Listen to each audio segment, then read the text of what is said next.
Caros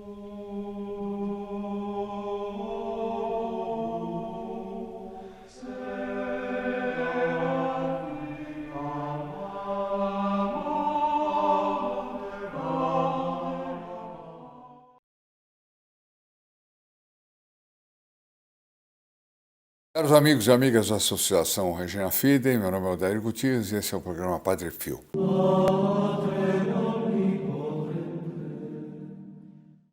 E eu vou ler uma história muito bonita de um padre Jean-Marie Benjamin. Ele é um francês e ele teve um intenso e inesquecível encontro com o Padre Pio de Pietrelcina na década de 60, ou seja, muito próximo da morte do Padre Pio, que foi em 1968. Depois dessa ocasião que marcou sua vida para sempre, ele deixou de ser músico de cabaré para tornar-se sacerdote. Meu Deus do céu, músico de cabaré nunca foi um lugar decente, mas eu imagino que na década de 60 ele estava muito mais indecente do que poderia estar no século XIX, né? Mas enfim, então era uma barbaridade. Bom, em 1968, Benjamin tinha pouco mais de 20 anos, levava uma vida libertina em Paris e trabalhava como músico em um cabaré. Perdão, eu li errado. Aos 20 anos, tá ok? Bom, queria dedicar-se totalmente à música. Naquela época já tinha gravado 2 discos e estava compondo sua primeira sinfonia. Não imagino que fosse música sacra. Um dia, conforme contou a ACI Stampa, agência italiana do grupo ACI, foi jantar na casa de um amigo e na biblioteca encontrou um livro sobre o Padre Pio. Recordou que ao ver a foto do Frei na capa, esta atraiu seu olhar. É como se o Padre Pio olhou para cá, eu te pego. Quanta gente não entra assim no nosso grupo, quanta gente não entra assim no nosso canal. O Padre Pio vai lá e pega. A pessoa nem sabe quem é o Padre Pio, nunca ouviu falar do Padre Pio. E de repente fica um devoto do Padre Pio espetacular e divulga e compartilha e trabalha e ajuda no apostolado. É maravilhoso, nós estamos no começo de uma imensa graça que o Padre Pio está obtendo para o Brasil. Não esqueçam do que eu estou falando, até porque esse vídeo vai ficar eternamente aqui na internet e eu espero que daqui uns bons tempos vocês assistam esse vídeo e falem: caramba, que coisa impressionante, o Padre Pio realmente fez um milagre. Bom, pediu o livro emprestado, então ele viu a capa do livro, se interessou, pediu o livro emprestado e leu em uma noite e decidiu ir a San Giovanni Rotondo, na Itália. Quando chegou à cidade, conheceu na hospedagem Marco, ali está cheio de hospedagenzinhas pequenas, etc., algumas até famosas do tempo ainda do Padre Pio, né? Conheceu um professor de literatura que também queria ver o Padre Pio. Este lhe aconselhou que, se queria confessar-se com o frade Capuchinho, devia ir à missa das 5 horas e conseguir uma entrada. Também lhe comentou que não era bem entrada, era conseguir uma senha para se confessar, né? Também lhe comentou que já não confessava os estrangeiros, mas o animou para que tentasse. Ele falava francês, o Benjamin seria. E no dia seguinte, Benjamin foi à missa, recordou que o Padre Pio estava em uma cadeira de rodas, muito idoso e encolhido pela dor dos estigmas. E apesar disso, todos o olhavam com admiração, a emoção era grande. Faltava pouco tempo para ele morrer, né? Como nós vamos ver aqui, o Padre Pio já estava no fim da sua vida.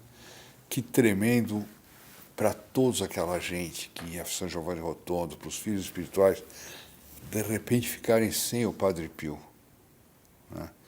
Como era necessário para quem era filho do Padre Pio ser fiel ao quê? Aos ensinamentos do Padre Pio, continuamente, porque senão se desagregavam.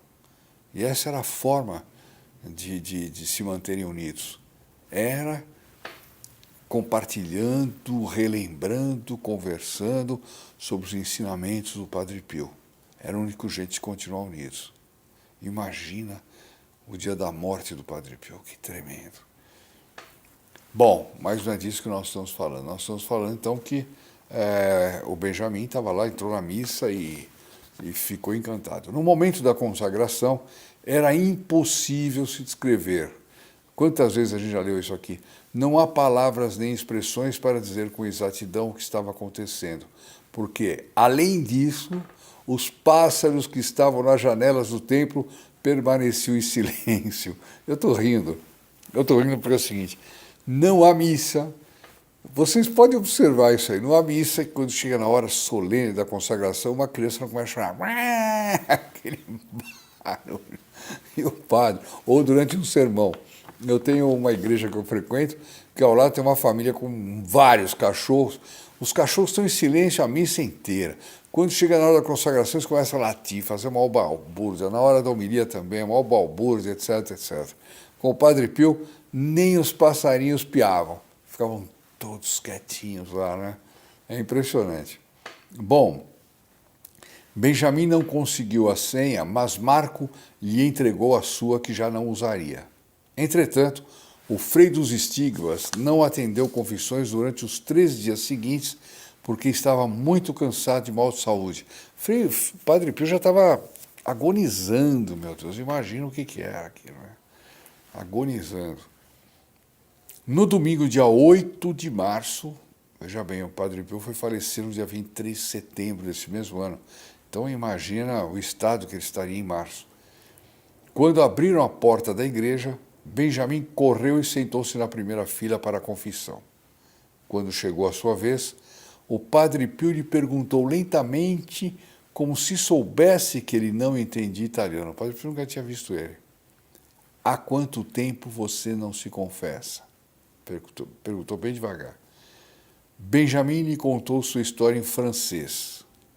O sacerdote repetiu a pergunta e ele respondeu que não recordava, não lembrava. Quando ele tinha, quer dizer, não é que ele não estava entendendo, mas ele não conseguia lembrar quando é que tinha sido feita a última confissão. Aí tem uma coisa estranha aqui, né? Padre Pio levantou a mão direita, a esquerda e a mexeu 3 vezes, 4 vezes, fazendo um barulho que parecia longo. Não sei se foi algo assim, não sei. Eu gostaria de imaginar como foi essa...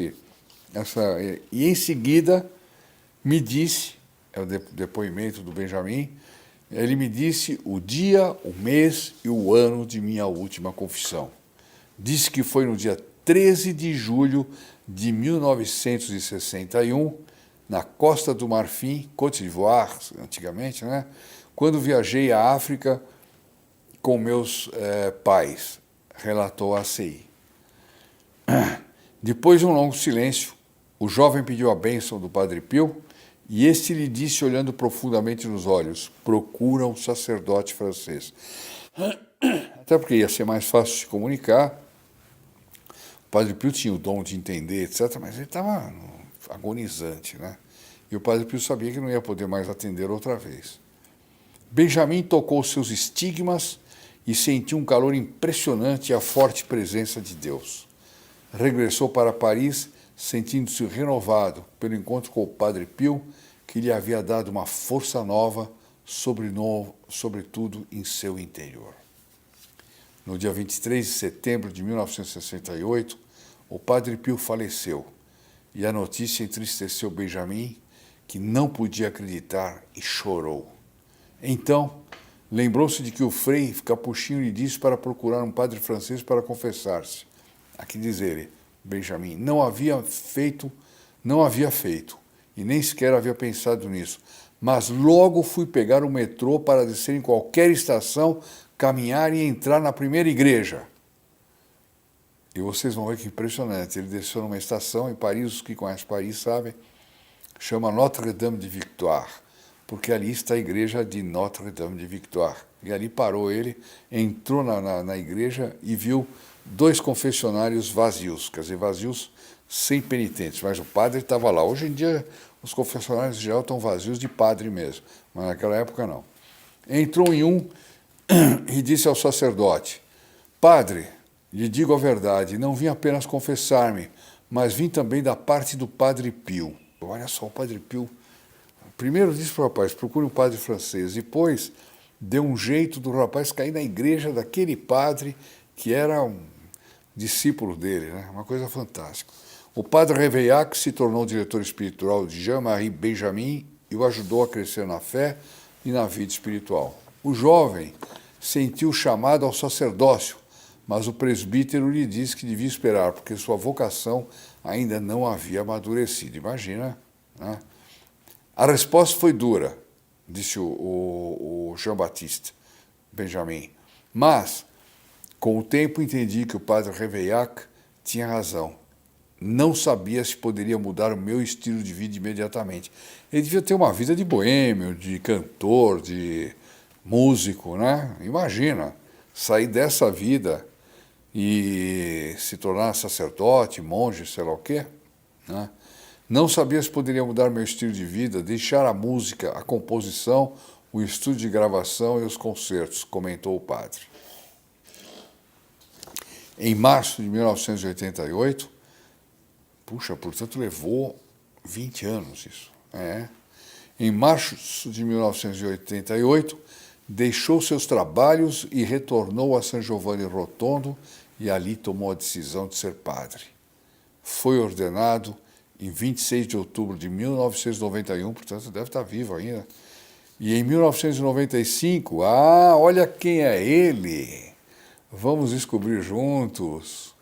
Em 1995, produziu seu primeiro filme sobre o Padre Pio, difundida pela rádio e televisão italiana. Então, esse filme que nós assistimos, que nós temos aqui no nosso site, e que vocês encontram rapidamente no YouTube, mas olhem no nosso site, vão lá no site reginafidei.com.br e coloca lá filme do Padre Pio. Tem ele dublado em português, é maravilhoso. Então foi esse Jean-Baptiste Benjamin que fez, padre Jean-Baptiste Benjamin que fez. Olha só que coisa, como a história dá voltas, é uma coisa maravilhosa. E essa igreja Notre-Dame-Victoire é uma igreja absolutamente sensacional. Quem nunca foi até Paris, o dia que for, não deixe de visitar a igreja Notre-Dame-Victoire. Ela tem um clima assim de uma certa penumbra. Todas as paredes são cobertas de ex-votos em mármore, gente agradecendo graças. As paredes todas, a gente não encontra um buraquinho mais para colocar nenhuma placa. Ela é toda feita assim, né? E Nossa Senhora das Vitórias reina dentro da igreja de uma forma maravilhosa, maravilhosa. E lá já esteve São João Bosco, né? Fundador dos salesianos, né? Que celebrou missa lá. Lá já esteve Saint Louis Martin. São Louis Martin é o pai de Santa Teresinha. Eu estou lendo a vida dele, que coisa fenomenal, que coisa fenomenal. A gente lendo a vida dele dá quase vontade de abrir um canal só para contar coisas da vida dele, porque é impressionante a coisa. Saint Louis Martin, que ele era estudante de relojoaria em Paris, ele ia regularmente rezar em Notre-Dame-Victoire. Ele escreveu à sua esposa Zélia que eu tenho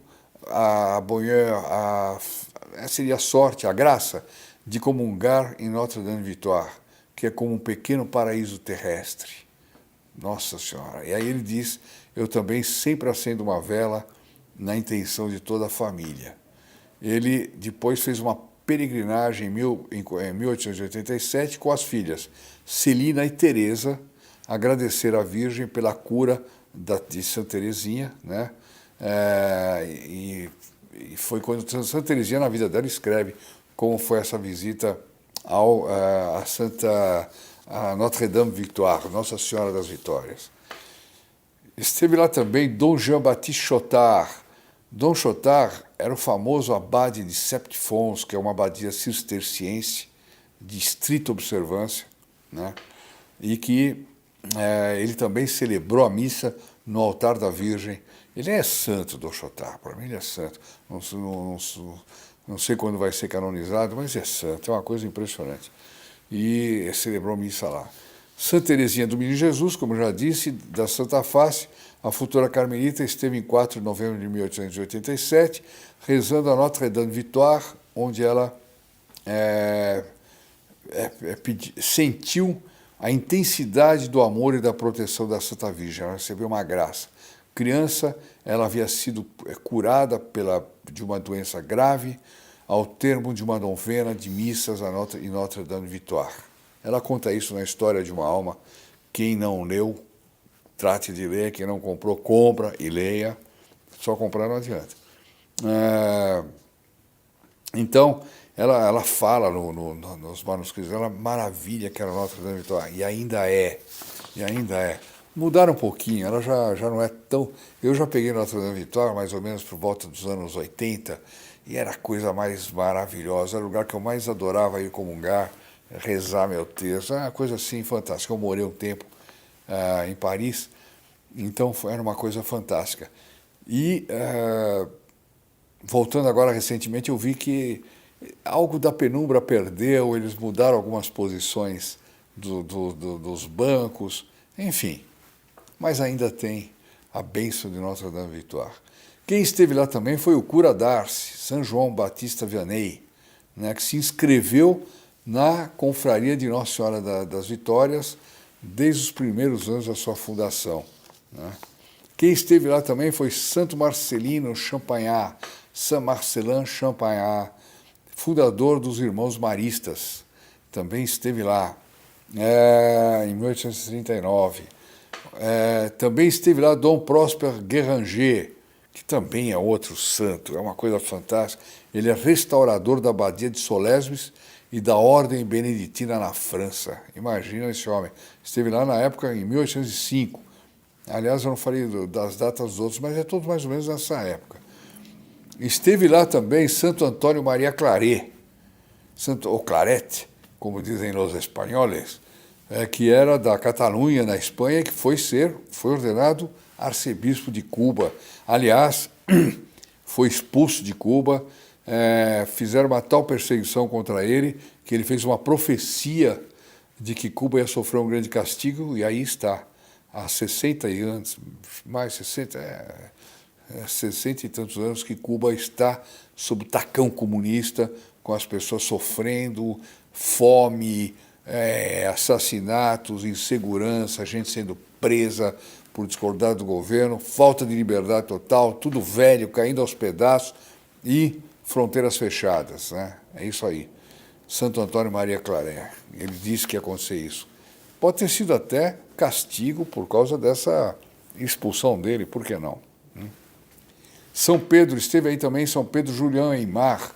São Pedro Julião Aymar é um dos grandes devotos do Santíssimo Sacramento. As obras dele são obras de um fogo a respeito do Santíssimo Sacramento, absolutamente fantástico. Tem que tomar cuidado com o tempo aqui. Ele também foi fundador da Congregação dos Padres do Santíssimo Sacramento. Eu estive na igreja dele lá em Paris, e é um lugar também onde está o corpo dele, fantástico. São Pedro Julião, se vocês lerem qualquer coisa de São Pedro Julião Aymar sobre o Santíssimo Sacramento, dá uma vontade de comungar, uma coisa assim fenomenal. Bom, como eu juro, o que está dizendo aqui? Não, eu estou dizendo... não, São Pedro Julião Aymar. E esteve lá o Santo Padre Pio. Olha só, o Santo Padre Pio é um caso misterioso. Não se sabe se o Padre Pio foi a Notre-Dame-Victoire, nem se ele a conheceu diretamente, o santuário, mas uma pequena estátua de Notre-Dame-Victoire se encontrava em cima de sua mesa em São Giovanni Rotondo. Alguns dizem que ele esteve lá por bilocação, como aliás ele esteve durante a canonização de Santa Teresinha do Menino Jesus. Ele esteve presente na Praça de São Pedro, foi visto por muitas pessoas durante a canonização de Santa Teresinha do Menino Jesus. Por que ele não poderá ter ido a Notre-Dame-Victoire, né? E esteve lá também o poeta Georges Bernanos, quer dizer, quem levou... Esse é quem escreveu o Diálogo das Carmelitas, que é um filme magnífico, espetacular, do martírio, né, de 21 carmelitas, eu creio, ou 40. Eu agora estou na dúvida nesse número.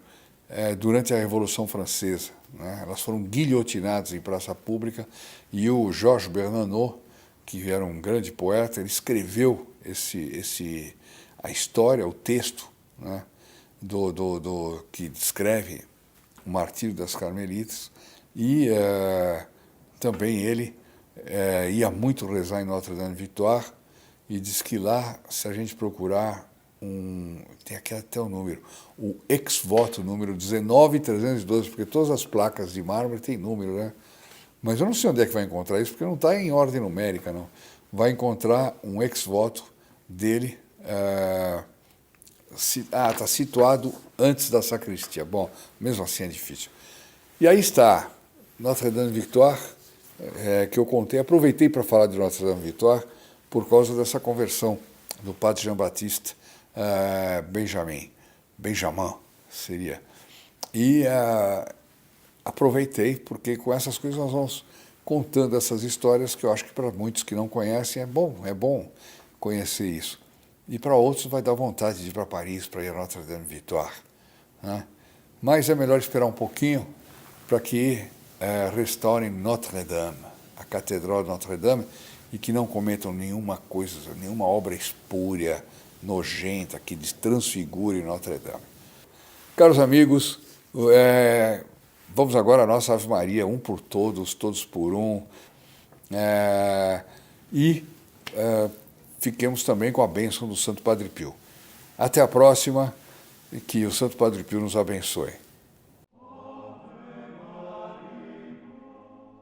Ave Maria, cheia de graça, o Senhor é convosco. Bendita sois vós entre as mulheres, e bendito é o fruto do vosso ventre, Jesus. Santa Maria, Mãe de Deus, rogai por nós, pecadores, agora e na hora da nossa morte. Amém. In nome del Padre, del Figliolo e dello Spirito Santo, e così sia. Sia lodato Gesù e Maria, e buonanotte a tutti.